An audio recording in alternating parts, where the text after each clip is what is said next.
अस्सलाम वालेकुम। उम्मीद है कि आप सब लोग खैरियत से होंगे। एक साल में शहबाज हुकूमत ने मीडिया को कितने के इश्तिहारात दिए, उस हवाले से कुछ तफसीलात हैं। उसके साथ साथ करप्शन के हवाले से IMF ने पाकिस्तान के साथ कुछ चीज़ें शेयर की हैं। वो क्या तफसीलात हैं वो भी आपके साथ शेयर करेंगे। और जब से ये हुकूमत आई है, आपने भी सुना होगा, हम भी मसलसल सुन रहे हैं कि जी UAE इन्वेस्टमेंट करने लगा है, कुवैत इन्वेस्टमेंट करने लगा है, सऊदी अरब इन्वेस्टमेंट करने लगा है। अब तक कितनी इन्वेस्टमेंट आई है? और एक मुल्क ने तो इन्वेस्टमेंट के हवाले से एक बात वाज़े तौर पे पाकिस्तान को कह दी है। वो कौन सा मुल्क है, उस हवाले से भी कुछ तफसीलात हैं। कुछ मजीद खबरें हैं शाह महमूद कुरैशी साहब की रिहाई के हवाले से। वो कब रिहा हो सकते हैं, कब वो तहरीके इंसाफ के अंदर मुतहरिक किरदार अदा कर सकते हैं, उस हवाले से भी कुछ तफसीलात हैं। कुछ मजीद खबरें, कोशिश होगी कि आज के इस व्लॉग के अंदर वो भी आपके साथ शेयर की जाए। पहली चीज़ जो मैं आपसे शेयर करना चाहता हूँ, जब से ये हुकूमत आई है, ये किस चीज़ के ऊपर ज़्यादा जोर दे रही है कि जनाब इधर से इन्वेस्टमेंट आ रही है, वहाँ से इन्वेस्टमेंट आ रही है। आपको याद होगा कि कुछ अरसा पहले, चंद माह तो हमने देखा कि बार बार जी इधर से MOU साइन हो गया, उधर से MOU साइन हो गया, सऊदी अरब से वफ्द आ गया, UAE से वफ्द आ गया। लेकिन हकीकत ये है कि इन ममालिक से अभी तक कोई कॉन्क्रीट इन्वेस्टमेंट नहीं आई है। जी हाँ जी, अभी तक कोई कॉन्क्रीट इन्वेस्टमेंट नहीं आई है। बल्कि UAE ने तो यहां तक कह दिया है कि भाई हम और कोई पैसा नहीं लगाएंगे, आपको जो हमने 1 अरब दिया हुआ, ये मैं खबर आपके साथ शेयर कर रहा हूं। मेरे जराए हुकूमत के अंदर वो ये बताते हैं कि UAE ने कहा है कि आपको हमने 1 अरब डॉलर पहले दिया हुआ है, वही आप कहीं पे इन्वेस्टमेंट कर लें, हमने और कोई इन्वेस्टमेंट नहीं करनी। और सऊदी अरब और दीगर ममालिक भी पूछते हैं कि भाई हम कहाँ पे इन्वेस्टमेंट करें, कोई चीज है ही नहीं, एनर्जी की कॉस्ट इतनी ज्यादा है, इंडस्ट्री के अंदर कुछ है ही नहीं है। तो इन्वेस्टमेंट करने के लिए कोई आपको अंदर मार्केट भी चाहिए होती है, कोई चीज चाहिए होती है।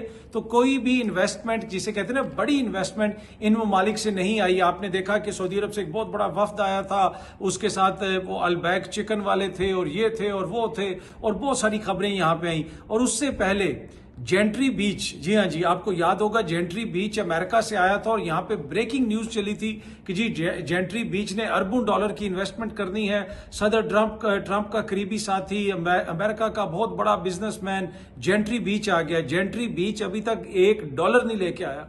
1 अरब डॉलर तो छोड़ दें, $1 यहां पे नहीं आया। और असल खबर, जो बड़ी खबर ये है कि UAE ने तो बाकायदा मना कर दिया है। उन्होंने कहा कि भाई हम कोई और पैसा आपको नहीं देंगे, जो 1 अरब डॉलर हमने पहले आपको दिया हुआ है, वो जो रोल ओवर वगैरह होता है, वो जो मुख्तलिफ ममालिक ने पाकिस्तान को पैसे दिए हुए जो अपने रिजर्व को बढ़ाने के लिए ये रख लेते हैं, उन्होंने कहा जी वही आप कहीं पे इन्वेस्ट कर लें।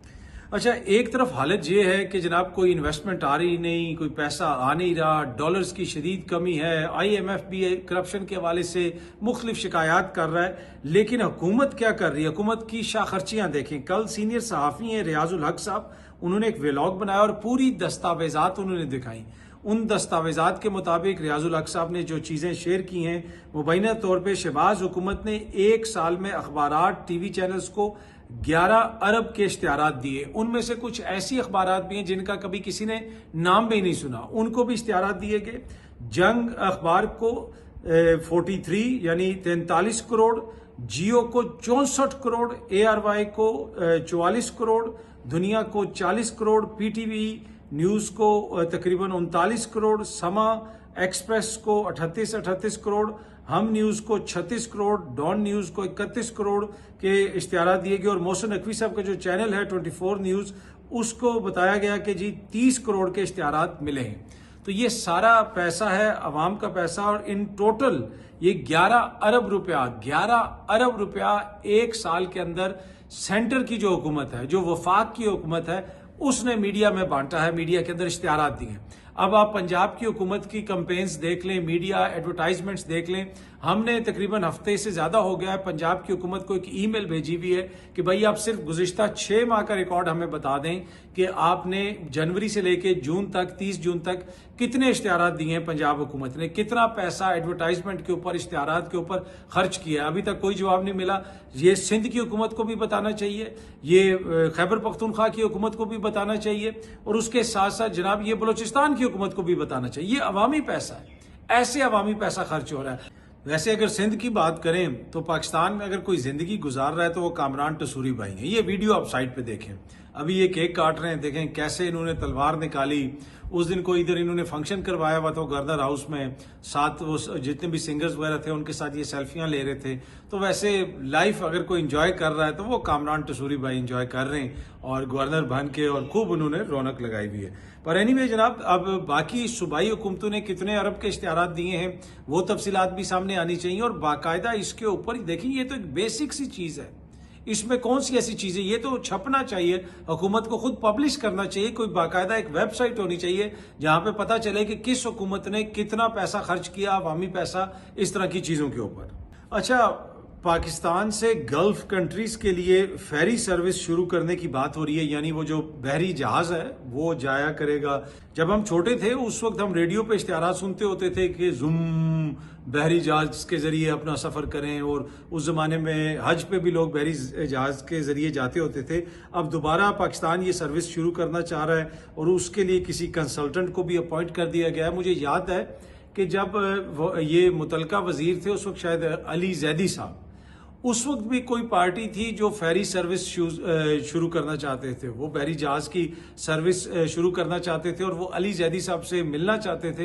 लेकिन अली जैदी साहब जो पीटीआई के मिनिस्टर थे उन्होंने उनको कोई ज्यादा लिफ्ट नहीं कराई, बल्कि वो पार्टी मुझे कहीं पे मिली, वो कुछ लोग थे उसके अंदर, और बरतानिया में या किसी बैरून मुल्क उनसे मेरी मुलाकात हुई, किसी जगह पे कोई महफिल थी, तो अचानक उन्होंने बताया कि जी हम ये करना चाहते थे और ये जो मिनिस्टर साहब हैं उन्होंने हमें लिफ्ट ही नहीं कराई। जी जी अली जैदी साहब। और अली जैदी साहब की जब हुकूमत गई उसके बाद तो ये लोगों के बीच में आ गए, लेकिन जिस वक्त ये मिनिस्टर थे ये किसी की कॉल नहीं उठाते थे, और बहुत सारे लोग इस किस्म की कंप्लेंट्स करते थे कि जनाब बहुत ज्यादा नखरा करते हैं, बल्कि लोगों के नंबर्स ब्लॉक कर दिए।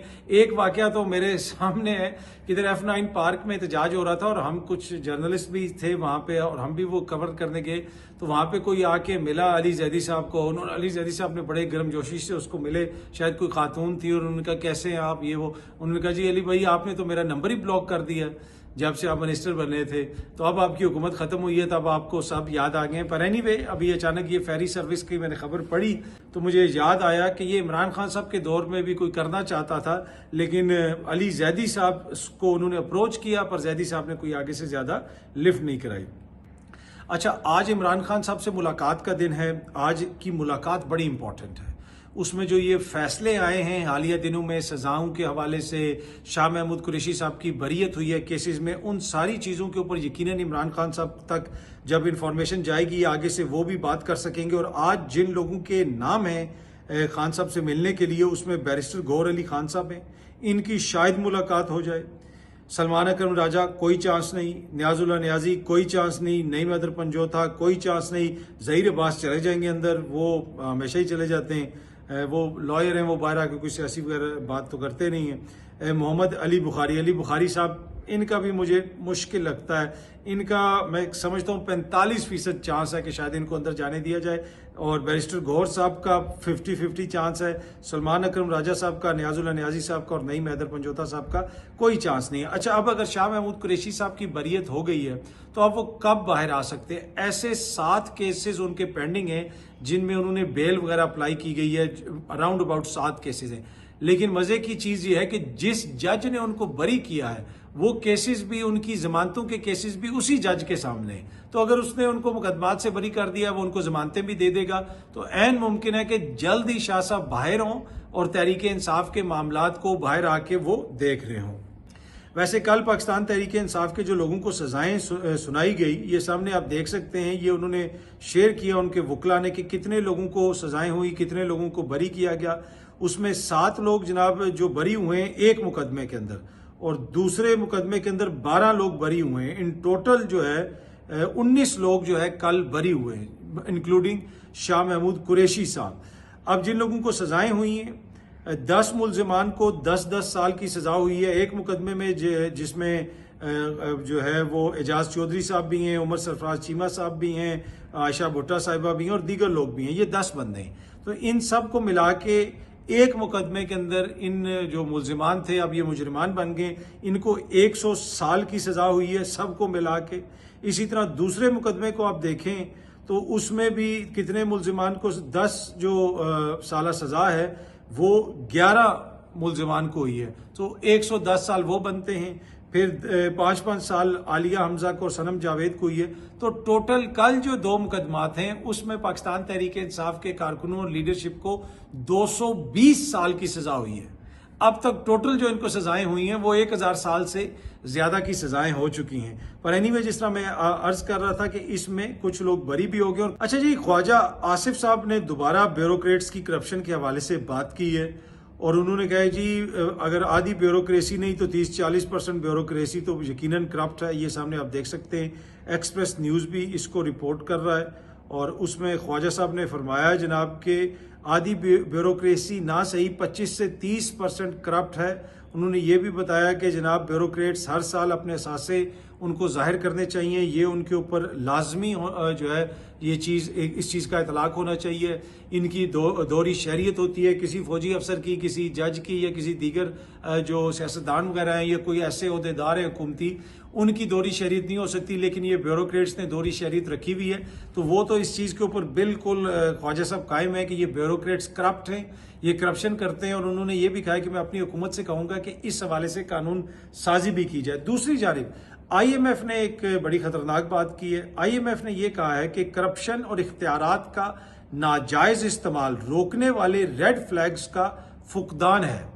यानी पाकिस्तान के अंदर इस तरह के सिस्टम्स इन प्लेस नहीं है कि अगर कोई शख्स किसी ओहदे पे बैठ गया, वहां पे वो अपने इख्तियारात का नाजायज इस्तेमाल कर रहा है, करप्शन कर रहा है, तो रेड फ्लैग एकदम से हो जाए, यानी एकदम से वो चीज हाईलाइट हो जाए, उसके खिलाफ एक्शन हो जाए। अब ये जो सियालकोट वाला अफसर है जिसको अब पकड़ा गया, ये कितने अरसे से क्या कुछ कर रहा था, इसने तो इलेक्शन भी करवाए, अब अचानक किसी ताकतवर के साथ उसका फटा हुआ तो वो पकड़ा गया। अदरवाइज कोई रेड फ्लैग नहीं है, कोई सिस्टम के अंदर ऐसी चीजें नहीं है कि कोई शख्स किसी ओहदे पे बैठ जाए, वहां पे करप्शन शुरू कर दे, इख्तियारात का नाजायज इस्तेमाल करना शुरू कर दे, आइन के खिलाफ कोई काम करना शुरू कर दे। उस हवाले से कोई ऐसे सिस्टम्स नहीं है जो उस चीज को हाईलाइट कर सकें या उस चीज को रोक सकें। ये IMF कह रहा है। IMF का कहना है कि जी एक रिपोर्ट में उन्होंने कहा है कि पाकिस्तान में ऐसे रेड फ्लैग यानी ऐसे इशारों का फुकदान है जो सरकारी ओहदेदारान को करप्शन और इख्तियारात के नाजायज इस्तेमाल से रोक सकें। उन्होंने कहा कि ये जो ओहदेदारान हैं इनमें सरबराह ममलिकत हैं, सरबराह हुकूमत हैं, सियासतदान हैं, ब्यूरोक्रेट्स हैं, अदलिया के जज हैं, फौजी हुकाम हैं, सरकारी इदारों के आला हुकाम हैं, सुफरा हैं और उसके साथ साथ अराकीन पार्लियामेंट भी शामिल हैं। ये सारे वो हमारे ऐसे इदारे हैं कि जहां पे कोई ऐसे सिस्टम नहीं है कि फौरन करप्शन पकड़ी जा सके, फौरन कोई रेड फ्लैग हो जाए। उन्होंने ये भी बताया जनाब कि ये जो सारे मुशाहिदात हैं ये IMF ने भेजे हैं हुकूमत पाकिस्तान को कि भाई ये देख लें आप, इसमें आप क्या कर सकते हैं। आगे जाके IMF इसके हवाले से एक रिपोर्ट भी जारी करने वाला है। अच्छा जी, आखिर में ऑस्ट्रेलिया ने भी ये अनाउंस किया है कि वो भी सितंबर के महीने में फ़लस्तीन की रियासत को तस्लीम करने जा रहा है।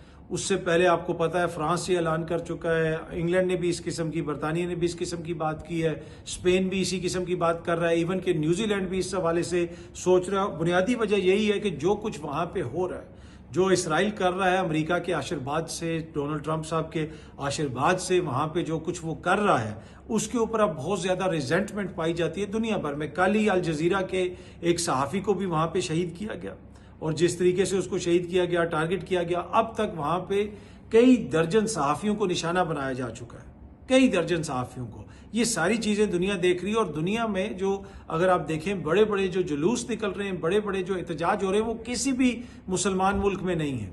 वो सब के सब आपको यूरोपियन कंट्रीज में नजर आते हैं, वो कोई आपको जापान में नजर आता है, कोई ऑस्ट्रेलिया में नजर आता है, यूरोप में नजर आता है, नॉर्थ अमेरिका में नजर आता है। मुसलमान ममालिक में तो कहीं पे जलसा जुलूस निकालने की इजाजत ही नहीं है उस तरह। क्या आपने कोई जुलूस देखा सऊदी अरब में, कुवैत में, UAE में? वहां पे तो नहीं, वहां पे तो इब्राहिम अकॉर्ड की बात हो रही है, वहां पे तो जनाब एक और अकॉर्ड की भी बात हो रही है, वहां पे तो तस्लीम करने की बात हो रही है। तो अगर कहीं पे आपको गम और गुस्सा नजर आता है तो वो मगरबी स्ट्रीट में नजर आता है और उसी गम और गुस्से का नतीजा है कि मगरबी हुकूमतों के ऊपर ये प्रेशर पड़ रहा है। ये जो उधर के हुक्मरान हैं अचानक उनकी कोई इंसानियत नहीं जाग गई, लेकिन वो वोट लेके आते हैं। फॉर्म 45-47 की वहां पे बहस नहीं होती, उनको मूड समझ आ गया है कि अवाम का क्या मूड है। अवाम ने जनाब इस इशू के ऊपर बड़ी सख्त किस्म की जो है ना वो अपना वोट का राइट इस्तेमाल करना है हमारे खिलाफ, उनको पता है। और इस वजह से, इस प्रेशर की वजह से, इस अवामी प्रेशर की वजह से वहाँ की हुकूमतें ये फैसला कर रही हैं। ऑल दो कि उनमें से बहुत सारी हुकूमतें जो हैं वो इसराइल की हुकूमत के बड़े करीब हैं, उनकी बड़ी मावनत भी करती हैं, उनको असला भी देते हैं, सब कुछ करते हैं, लेकिन अवामी प्रेशर की वजह से अब उनको ये फैसले लेने पड़ रहे हैं। बहुत जल्दी आप सब दोस्तों से दोबारा मुलाकात होगी। Thank you very much.